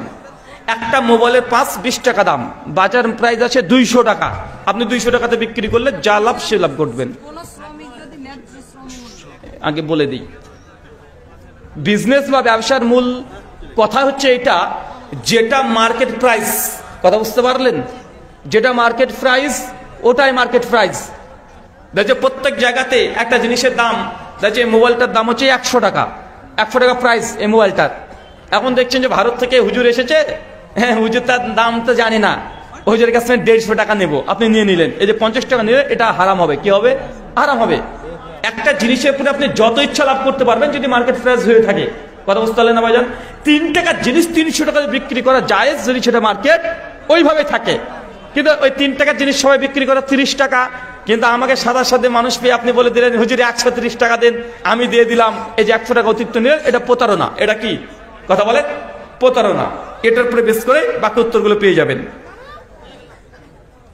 দ্বিতীয় বিয়ে করলে বিয়ের অনুমতি লাগবে কি?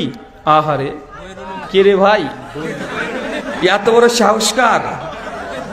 হ্যাঁ, দ্বিতীয় বিয়ে করবে, স্ত্রীর অনুমতি লাগবে কি লাগবে না? কেন স্ত্রীর কিছু ভয় লাগে নাকি? ভয় লাগলে তুমি বিয়ে করার তো যোগ্যতা অর্জনই করতে পারোনি। মূল কথা হচ্ছে দ্বিতীয় বিয়ে করার পূর্বে স্ত্রীর সঙ্গে পরামর্শ করা ভালো। তার একটা হক আছে, তার একটা অধিকার আছে, তার সঙ্গে পরামর্শ করা, ডিসকাশন করা, তার অনুমতি নেওয়া, এগুলো ভালো, এটা গুরুত্বপূর্ণ। আগামী দিনে আপনি যে সংসার জীবনে থাকবেন সেই সংসার জীবনে ভালো থাকার জন্য।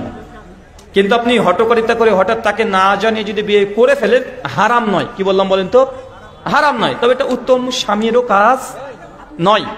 জামি তিরমিজি 2208 নম্বর হাদিস, আল্লাহ নবী বলেছেন ওই হাজবেন্ড হচ্ছে উত্তম যে তার স্ত্রীর কাছে উত্তম। মানে আপনার বউ যদি বলে আমার স্বামী ভালো, তো আপনি ভালো, তার মানে বুঝতে পারছেন, মানে স্ত্রীর কাছে আপনি ভালো হতে হবে।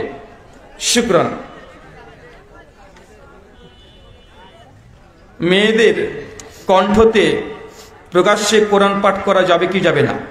শেখ সালেহ আল উসাইমিন রাহিমাহুল্লাহ, শেখ বিন বাজ রাহিমাহুল্লাহ, শেখ আলবানী রাহিমাহুল্লাহ পরিষ্কারভাবে বলেছেন যেসব মেয়েরা ম্যাচুরিটিতে পা দিয়েছে, ম্যাচুরিটি মানে প্রাপ্তবয়স্ক হয়ে গেছে, প্রাপ্তবয়স্ক মানে ইসলামী পরিভাষায় 18 বছর নয়, যে মেয়ে মেনস্ট্রুয়েশন শুরু হয়ে গেছে, তার শারীরিক গঠন নারী নারী ভাব চলে এসেছে, কণ্ঠের মধ্যে নারী নারী ভাব চলে এসেছে, শারীরিক গঠনের মধ্যে পূর্ণাঙ্গ নারী ভাব চলে এসেছে, প্রকাশ্যে তাদের কোনো কিরাত প্রতিযোগিতা হোক বা কোনো কথা বলা হোক অন্য কোনো পুরুষের সামনে জায়েজ নয়। সমস্ত উলামারা একমত।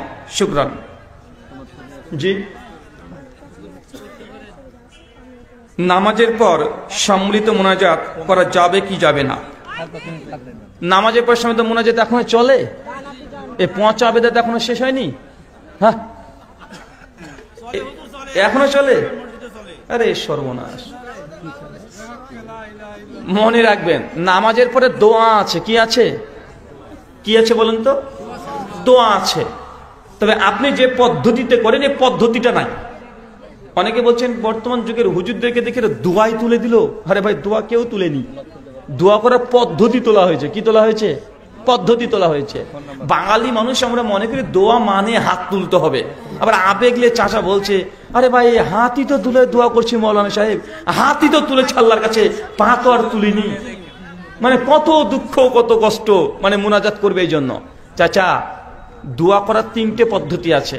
এক, কিছু কিছু দোয়া আছে আপনি একা জিহ্বা নড়িয়ে নড়িয়ে দোয়া পড়বেন, দোয়া হয়ে যাবে।